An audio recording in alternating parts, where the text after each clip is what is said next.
Madame, Monsieur, bonsoir, bienvenue à vous pour cette nouvelle grande aventure du 21h minuit, le premier grand rendez-vous d'aventure de la Night. Bienvenue dans Ado Kids Night, pip pip. Olé, très heureux de vous accueillir pour ce 8e numéro. Je vous souhaite bien évidemment de profiter de cette soirée en ce jeudi, bien évidemment, et bonne nouvelle, nous sommes bientôt et il y en a certains qui vont être bientôt en vacances. Il s'agit de la zone B qui est en approche des vacances. Alors, pour fêter l'arrivée des vacances de printemps pour la zone B, nous allons démarrer notre grande aventure d'Ado Kids Night qui sera disponible jusqu'à la fin des dernières vacances de printemps, c'est-à-dire ceux de la zone A. Quel est le programme de ce 8e numéro du 21h minuit? Il s'affiche à l'écran. Voici le programme. Bien évidemment, ne ratez pas notre rendez-vous à 21h30 du rendez-vous Géo avec une nouvelle session consacrée à l'Europe et à l'Union européenne. Ensuite, à 22h, votre rendez-vous événementiel qui vous propose une grande soirée handballissime. Rendez-vous sur les parquets de terrain du Palais Byzantin. À 22h30, votre rendez-vous aventurier qui ce soir s'intéresse encore une fois à notre grand aventurier après Marco Polo. Oui, j'ai pas de polo, j'ai un t-shirt. Voici Christophe Colomb et sa découverte de l'Amérique. 23h, votre rendez-vous mobilité, 23h Mobigo, 10 destinations. Une nouvelle compagnie de transport, ou plutôt la suite de nos aventures dans la compagnie de transport byzantine. Oui, emmène-moi là où je veux. Et bien, j'ai décidé de vous emmener à Besançon. 23h30, votre rendez-vous. Bonsoir les Ado Kids qui vous récapitule ce 8e numéro depuis vos programmes de début de journée jusqu'à maintenant. Et enfin, dans un instant, nous allons nous retrouver dans le 21h Big Game pour votre tout nouveau rendez-vous qui s'intéresse à une nouvelle destination direction l'Alsace. Vous allez découvrir notre destination dans un instant. Vous connaissez notre programme par cœur. Laissez-moi vous afficher notre dicton du jour. Le voici qui s'affiche également à l'écran. Il y a des choses qui paraissent incroyables à la plupart des hommes qui n'ont pas étudié les mathématiques. Et oui, important d'étudier les mathématiques. Et ça, c'est signé un grand scientifique dont nous avons parlé dans le 17h30 scientifique de ce 8e numéro. Il s'agit d'Archimède de Syracuse, qu'on simplifie par Archimède. Les réseaux sociaux, vous les connaissez également par cœur, en plus du programme et du dicton du jour. C'est parti, installez-vous confortablement dans votre canapé, et là, il n'y aura pas besoin de faire des mathématiques. Ou alors c'est vraiment des mathématiques basiques, du genre 1 plus 1 égale 2, et encore ça dépend. Nous en discuterons prochainement dans le 17h théma, bien évidemment, de ce calcul. Il ne me reste plus que donc à ce que vous installez dans votre canapé, dans votre fauteuil, dans votre lit, si vous souhaitez regarder votre programme à la télé via des branchements connectiques, car nous ne sommes pas encore disponibles à la télé, mais prochainement, en revanche, on est disponible toujours sur vos tablettes, vos smartphones et vos écrans d'ordinateur. Soyez les bienvenus, nous sommes ensemble pendant 3 heures de 21h jusqu'à minuit, et c'est parti, en route.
Et nous démarrons notre programme avec votre rendez-vous du Big Game. C'est parti pour une nouvelle destination dans ce Big Game. Accrochez-vous bien, je vous emmène à la découverte d'un magnifique endroit. Vous allez le découvrir dans quelques instants. Bien évidemment, c'est parti, soyez les bienvenus, il est 21h.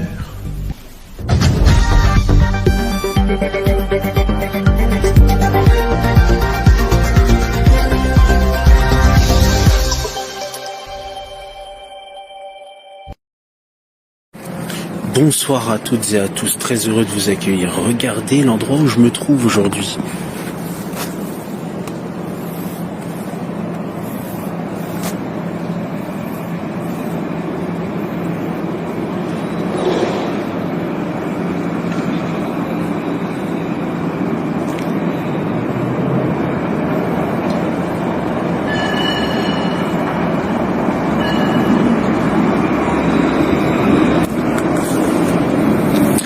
Alors, avez-vous trouvé où je suis? Oui, non? Et bien la réponse dans un instant. À tout de suite pour le Big Game. 3 hélicoptères, 2 candidats et des paysages somptueux. La carte au trésor survole la France. Chaque semaine, 2 concurrents s'affrontent dans les airs et au sol pour empocher le trésor. 3, 2, 1, top! C'est parti! Des défis physiques, des challenges intellectuels, de la jugeote, de l'intuition. Est-ce que vous connaissez cet objet? Du cran et de l'endurance. C'est le programme de la carte. 3 indices à trouver pour espérer gagner la rose des vents, symbole de victoire. Est-ce que vous pourriez me ramener jusqu'à mon hélicoptère, s'il vous plaît? Et au bout de l'effort, l'ultime prouesse qui mène au trésor. Mystère de l'histoire, surprise du patrimoine, rencontres hautes en couleurs. Les villes et les campagnes se mobilisent pour aider les 2 concurrents. Cette semaine, voyage en Alsace, dans l'ex-région Alsace, en région Grand Est, à la découverte de la terre natale de Sophie Erprecht pour une aventure exceptionnelle dans les contreforts du Ballon des Vosges, dans la vallée de la Thur, de la Dolère ou encore même en plein cœur de l'Europe, au pays de la potasse.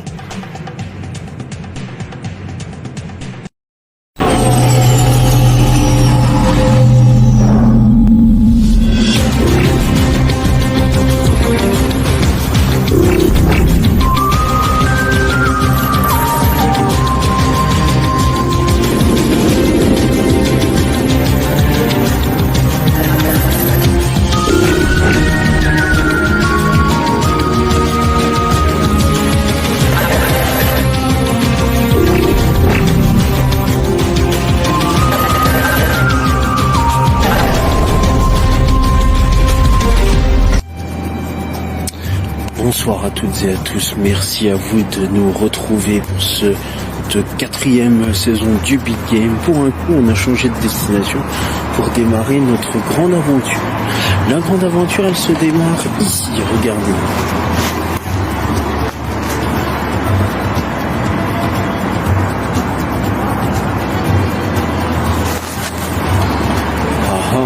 Compliqué, hein, surtout quand c'est une nouvelle destination. Et en plus, ça tombe bien, c'est une nouvelle destination. Soyez les bienvenus en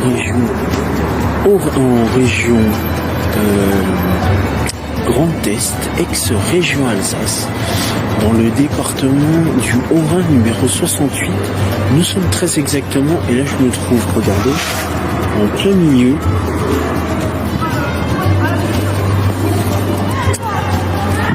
Je suis exactement en plein milieu de voies de tramway, en plein milieu du croisement entre les lignes 1, 2, 3 et TT.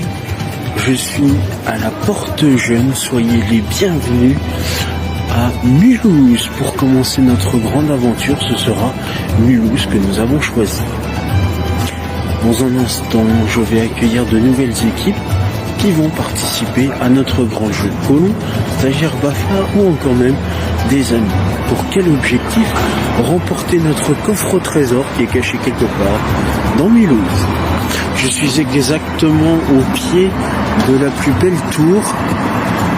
Voilà. La tour de l'Europe. Une magnifique tour avec une vue à 360 sur la ville de Mulhouse. Bien évidemment, elle fera partie de notre aventure. Ce soir, nos candidats vont donc s'affronter dans cette grande ville de Mulhouse.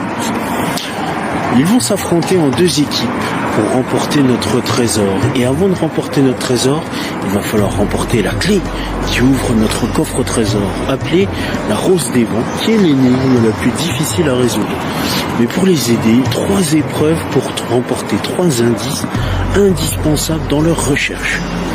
Alors quels indices vais-je leur proposer? Eh bien la réponse tout de suite avec la présentation des immeubles.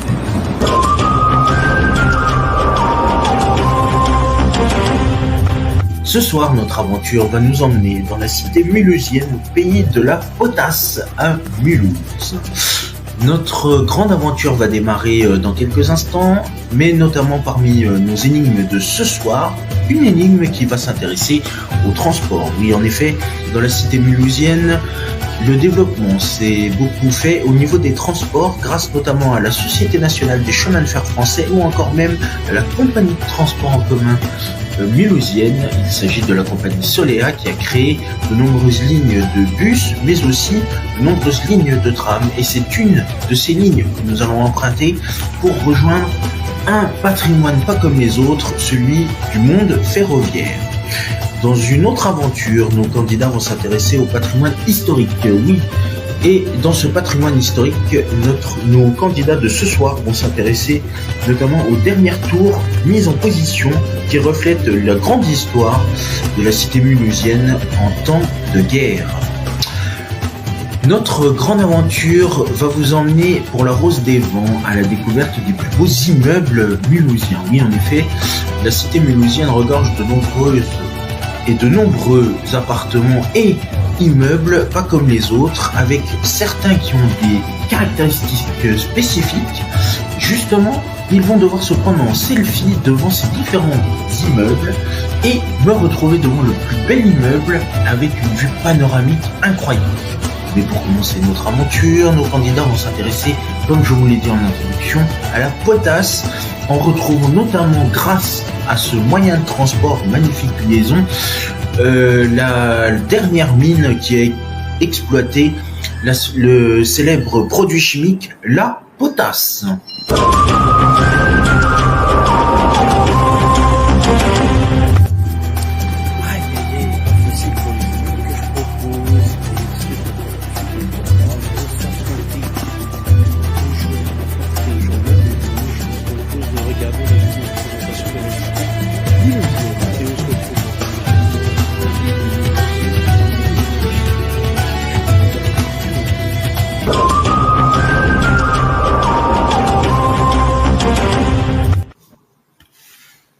Mentionné pour la première fois en 803, Mulhouse doit, dès le Moyen-Âge, mener une longue lutte pour préserver son indépendance. Au XIIIe siècle déjà, elle est l'objet de rivalités entre les Hohenstaufen et l'évêché de Strasbourg. Frédéric Ier Barberousse fait d'elle une véritable cité. Il lui donne le droit de tenir marché et fait venir de l'étranger artisans et cultivateurs. Le statut en ville d'empire, accordé en 1308, met fin à la convoitise de l'évêque de Strasbourg et donne une quasi-indépendance de la cité. Menacé tour à tour par les Armagnacs, les Autrichiens et les Bourguignons, se sentant isolés, Mulhouse contracte une alliance avec Berne et Soleure en 1466. Lentement, elle se lie avec Bâle, puis avec les 13 cantons suisses. En 1515, elle obtient le statut de canton allié. Elle signe également un traité de paix avec son puissant voisin qu'est le Royaume de France. Cet habile jeu d'alliance lui permet de préserver son autonomie.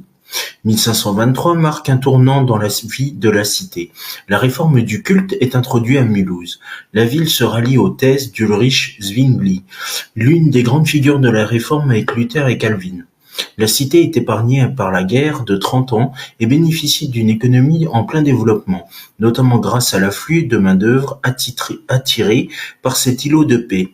Les guerres qui opposent Louis XIV à la Maison d'Autriche ne la touchent pas plus et le traité de 1715, qui la mentionne comme allié des cantons suisses, consacre son indépendance et consolide sa prospérité. Mulhouse est prête au décollage économique.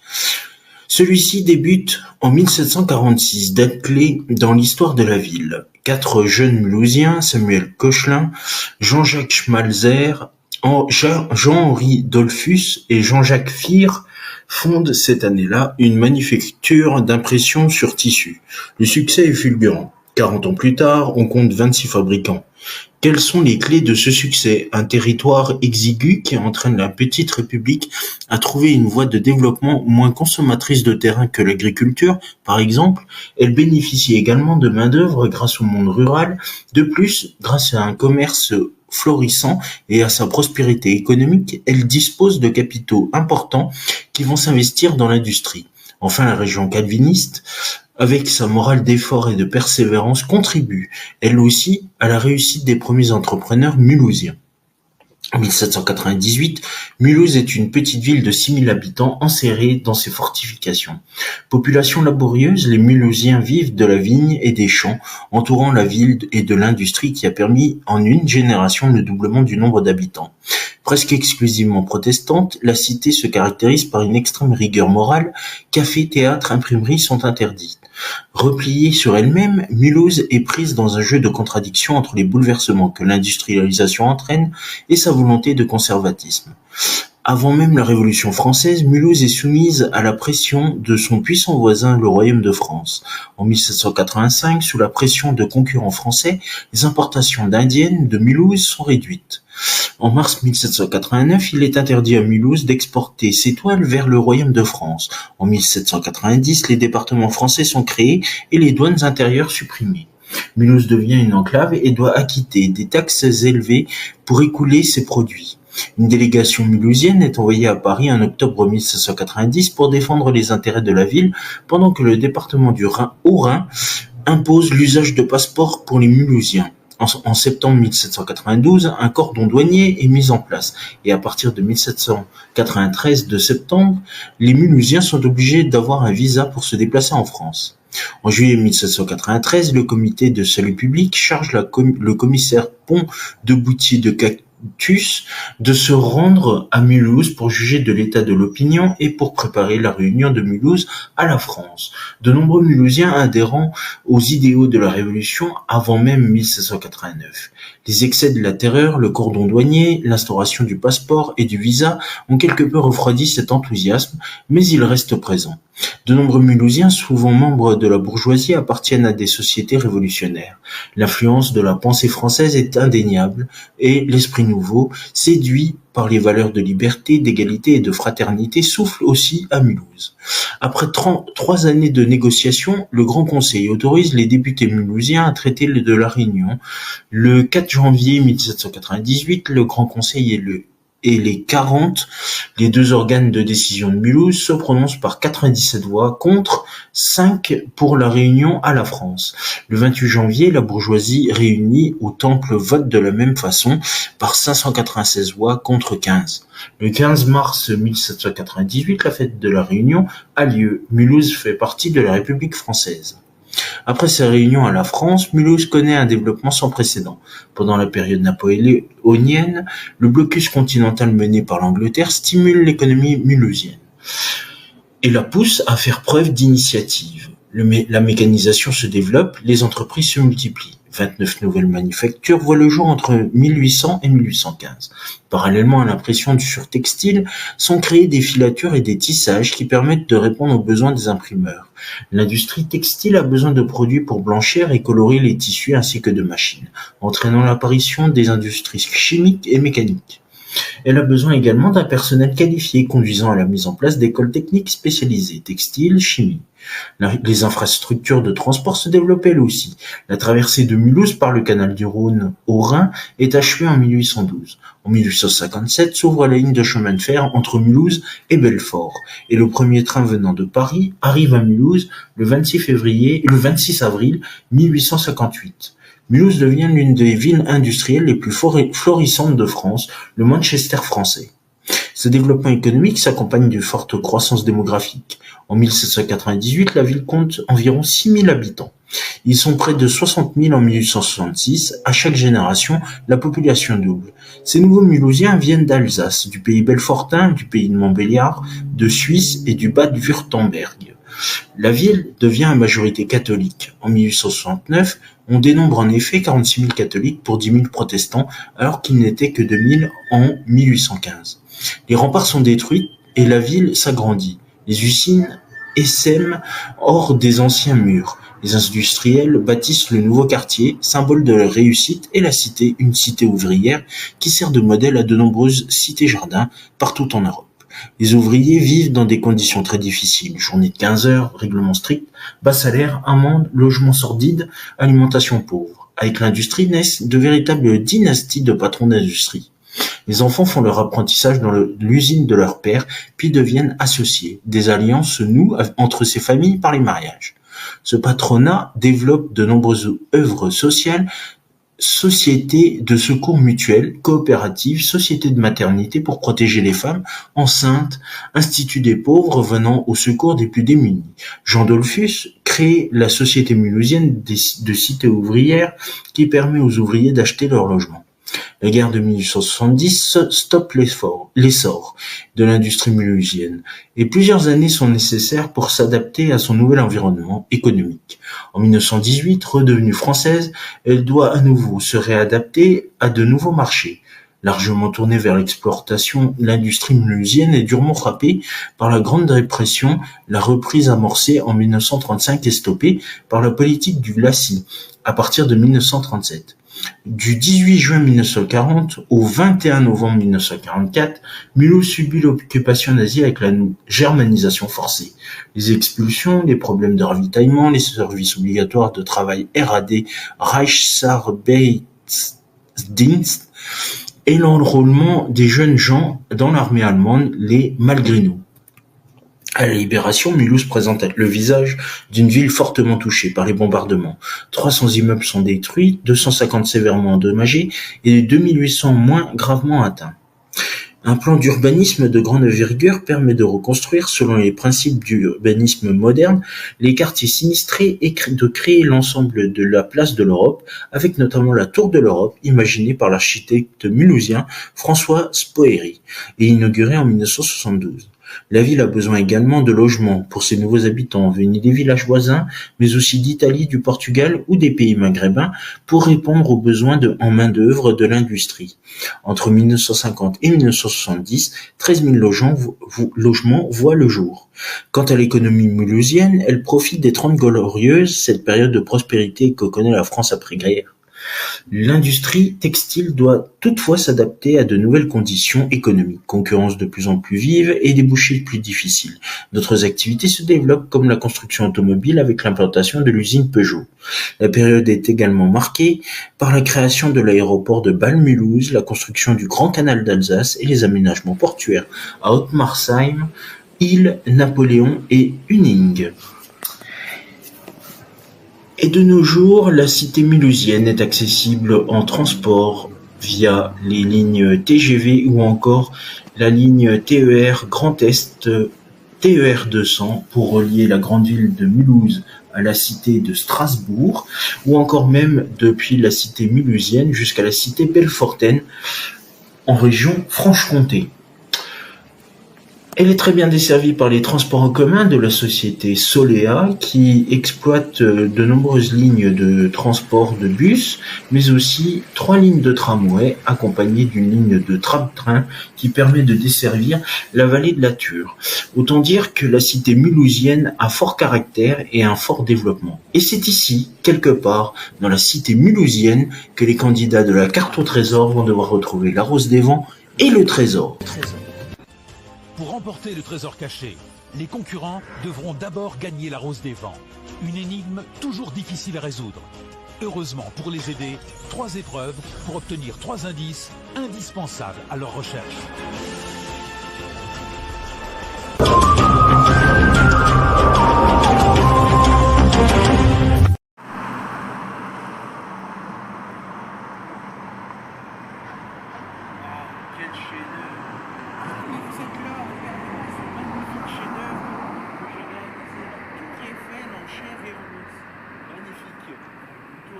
Qui a été réalisé par Gustave Eiffel.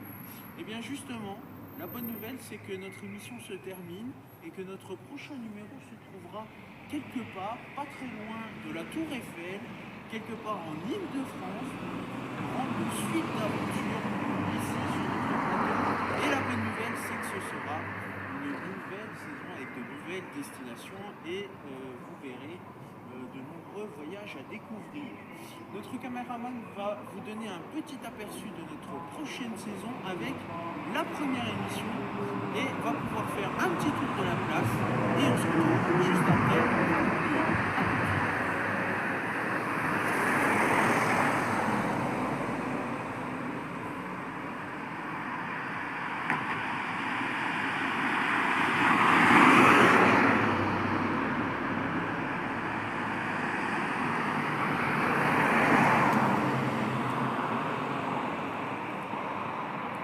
Écoutez, c'est sur cette magnifique paire retrouvée avec les magnifiques plages de Utah Beach, Omaha Beach, Gold Beach, Juno Beach et Sword Beach qui se trouvent en bordure de la porte de la Normandie, au niveau de la Normandie, au bord de l'océan Atlantique et de la Manche, que notre prochain rendez-vous aura lieu, peut-être en Normandie, peut-être en Île-de-France.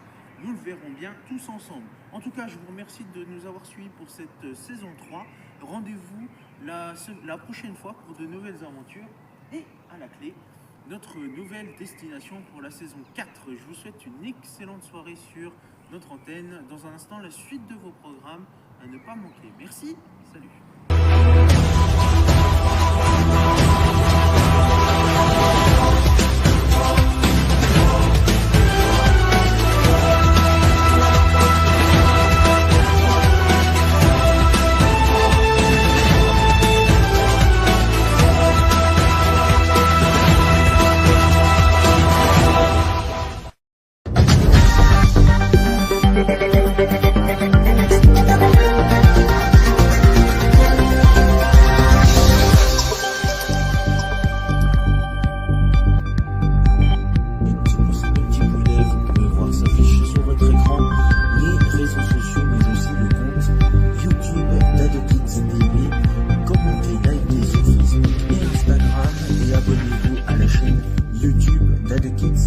Et c'est la fin de ce 21h Big Game. Merci à vous de votre fidélité. Ensuite, dans un instant, le 21h30 de Géo. Qui est à retrouver sur la chaîne YouTube, bien évidemment, AdeKids TV. Commentez, likez, partagez et bien sûr, abonnez-vous. Les réseaux sociaux également avec Facebook X et Instagram, bien évidemment. Je vous souhaite une excellente soirée. Et bien évidemment, restez avec nous pour toute notre soirée ensemble. Merci, salut.